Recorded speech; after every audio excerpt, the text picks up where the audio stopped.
You're welcome to Contemplation, a program that analyzes issues from the social and religious perspective. On today's edition of the program, we look at a very important, let me say, very sensitive issue, that is alcohol consumption in Ghana. To my immediate left, the Amir and missionary in charge of the Ahmadiyya Muslim Mission in Ghana, Maulvi Dr. Abdul Wahab Adam. Maulvi, you're welcome to the program. And then also I have Dr. Sadar Hamid Ahmed, who is a medical doctor. He's formerly of the Sokore Ahmadiyya Hospital years back. Doc, you're welcome. Right. So let's begin with you, Doc, and look at the issue of alcohol consumption in Ghana. Let me read something from the papers about the situation in Ghana at the moment. Ghana has been listed among countries where alcohol consumption is high. The report carried by a website, Medical News Today, says mostly the alcohol consumption or consumed is illicit. So let's look at that. It is illicit. But I want you to tell us the effects of alcohol consumption before we delve into the broader issues. Yes, alcohol consumption and its abuse is widespread. It is global in nature and particularly affecting the younger age group, and that incidence is rising. This is a great concern to various governments, and they have been implementing various policies to stop them from drinking. But unfortunately, once something gets into the field of culture, it becomes very difficult to curtail them. However, a program of education from early age is perhaps the best way to achieve it. The global, Doctor, the global picture is frightening, but I would want us to situate the discussion within the ambit of what is taking place in Ghana. You have been a medical doctor at Asokore in the Ashanti region. You were there for so many years. Now, what could be responsible, or let me put it this way, why do people resort to alcohol in the first place? Well, as you know, anything which tastes better, anything which makes you feel at ease, anything which is socially you feel better, people go for it. The question to consider is how far you're going to permit yourself. And this is where adults lay the example for the young children, youth to take up. In a small study in Ghana outside Accra, they found that 60% of families, they drink alcohol, 60%, which is quite significant. The good thing is that those among the young people who are victim to that, they are more than 25 years of age, unlike the Western world where it is much early. So there is this is a good point, but they fall into this error because of only a role model set by seniors, and that's where the children go. What should we do when you have a children's party? This is what they pick up this information. But if there's enough education at all levels, from church, mosque, schools, this can be curtailed. Yeah, Doc, back to you. You made a very interesting point, but we all know from what you just said that the situation in Ghana is not the best. But you said that something that looks better for people, people take alcohol because it looks better for them. But I have made a personal observation. When I don't take alcohol, but where I see people, at times when they drink, they feel bitter, that they squeeze their face. So what is special about it? Well, alcohol itself, when you are starting drinking alcohol, they all tell us it doesn't taste good. But the effect of it, that is very sweet, according to them. It doesn't happen overnight. With a little bit of practice, they begin to see that it is very, very good effect. They fly high in the sky, and they are very open, and they are very easily to talk and laugh and communicate. But this phase is immediately followed by a phase of depression. These people don't forget about this one. It's temporary, transient period of excitement followed by a depression. And if this continues, eventually it becomes a medical condition of chronic anxiety and depression, leading to various kinds of mental anxieties and illnesses. Right. Amir Sabem, let's come to you. Perhaps let's take look at the religious perspective to this issue of alcohol consumption. You heard the statistics, not the best in Ghana. You are a religious leader. The Quran, we are told, prohibits alcohol. But others try to find ways of quoting from the same source, the Holy Quran, to tell us that you can take some alcohol. After all, there is alcohol in food. What do you have to say to this? Yes, you know, Dr. Sada Hamid Ahmed had made a point that when something becomes cultural, then it becomes a bit dicey, difficult to deal with it. And you see, in Ghana, on almost all occasions, if a person delivers a child, on that occasion there is celebration. When there is a naming ceremony, that's also something to celebrate. When one reaches the age of majority, that occasion too is celebrated. When one is engaged in marriage, that's an occasion to celebrate. When one actually gets, you know, married, you know, the wedding, that is also an occasion for celebration. When a person dies, again, it is celebrated. On all these occasions, alcohol is used. On all of them. And so, when you call it a cultural practice, it becomes something which is so embedded in the minds and hearts of the people of the society that is very difficult to divest yourself from it. That's actually what is happening. Now, the Holy Quran has come to the world to relieve us of the shackles as well as the chains that we ourselves have put on our, you know, necks, and therefore are not able even to move properly. And one of them, of course, is alcohol abuse. The truth is, the Holy Quran, having come from the Almighty, recognizes the fact that there are certain uses of alcohol. For instance, right now, we know that alcohol is used even to drive cars. It happens in Brazil.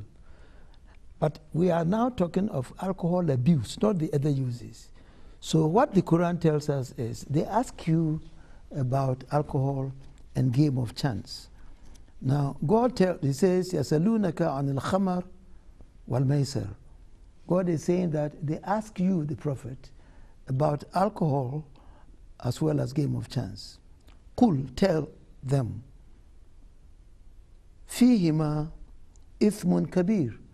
In both of them is great sin.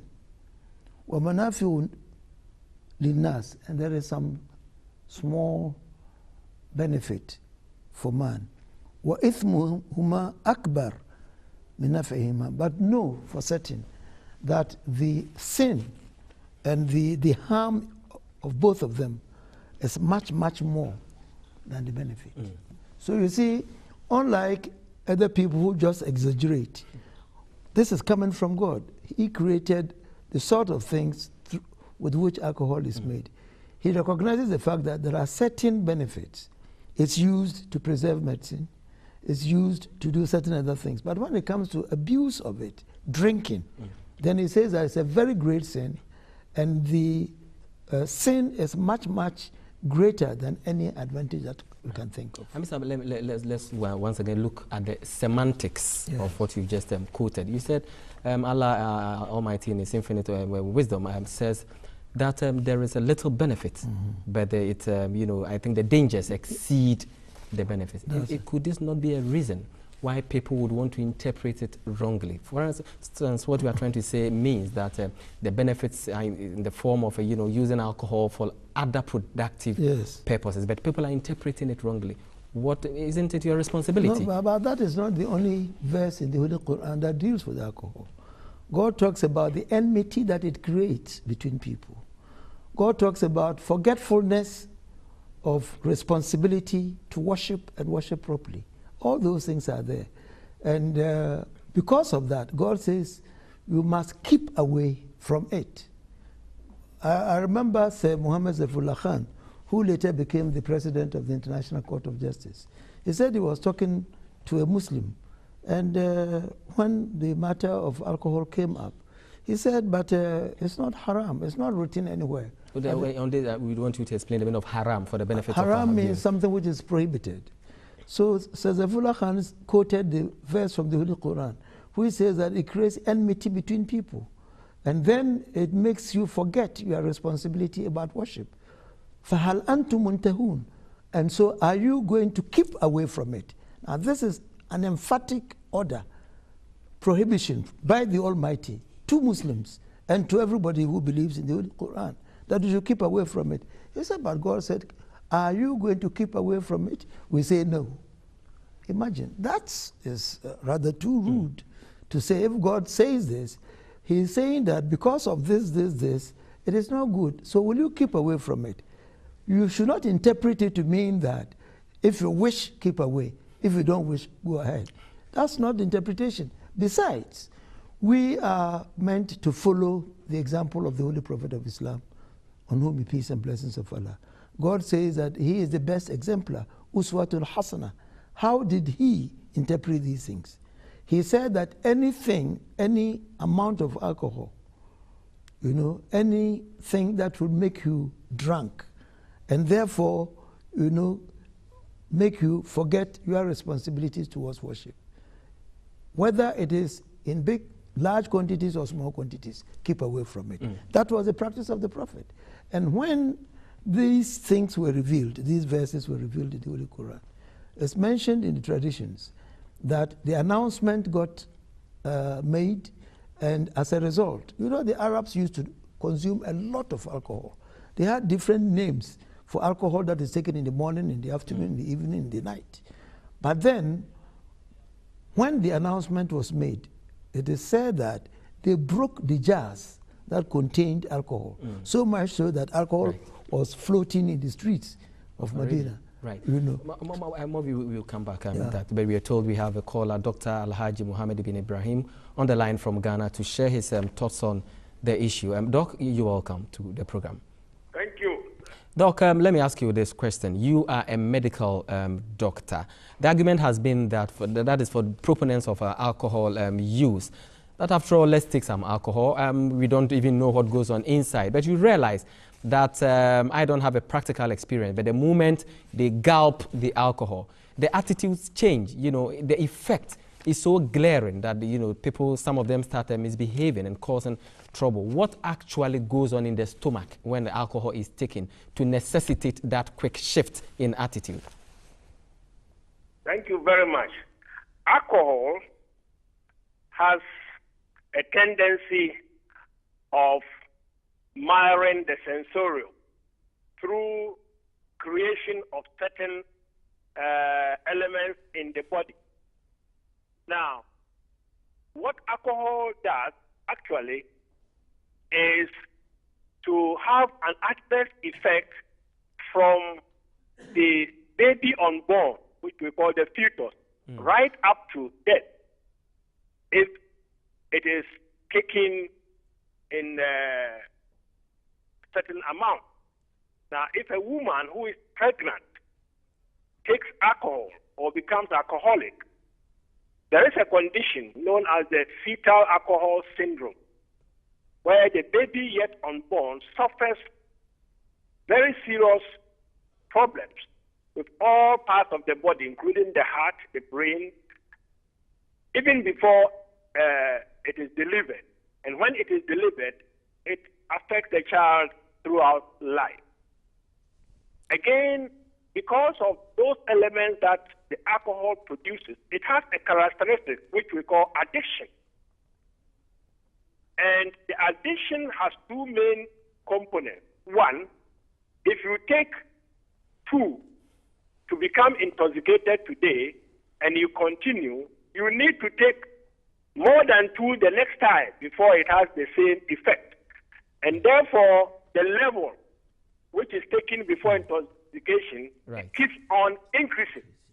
The second aspect is that when you decide not to take it, you feel certain things, adverse effects in the body. We call it withdrawal symptom. You know, you feel like restlessness and so on, and therefore you need to take the alcohol. That is why some people, when they go to see some physicians, they say, okay, take a little alcohol.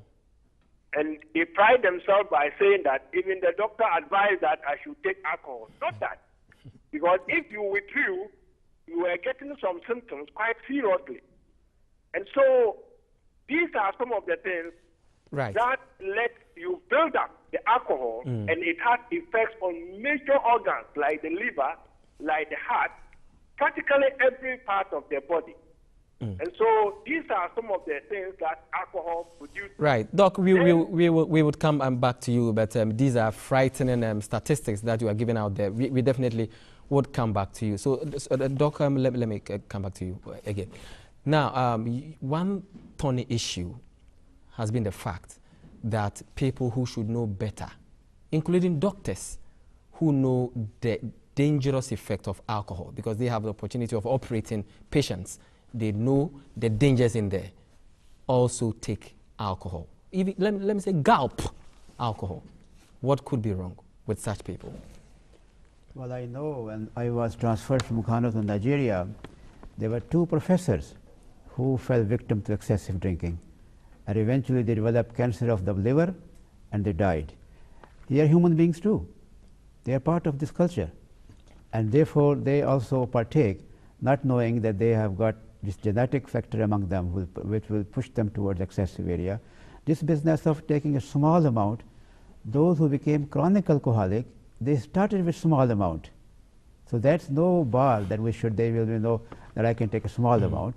But I think we should really measure the effect of alcohol not just on medical, but the social makeup is breaking down. In the entire Western world, it is now acknowledged that society is crumbling down, marital institution is crumbling down because of the effect of alcohol, and senior police officers are also heard quite frequently. They say, if only alcohol can be taken away, our job will be easy. Right, that's interesting. But before I miss up comes Dr. Mohammed Ibrahim talked about the fact that when women who are pregnant take alcohol, it affects the babies. How does it affect the babies when these babies are born? Yes, anything. I think in the most of the world now knows that when you are pregnant, you must take precaution on ordinary painkillers, aspirin, paracetamol. They are aware of this. Most of them, even smoking, they don't do this. It's not an issue anymore now. They take good care of this one. So that's well understood. But I want to make one point here. How was the smoking cigarette controlled here? Education.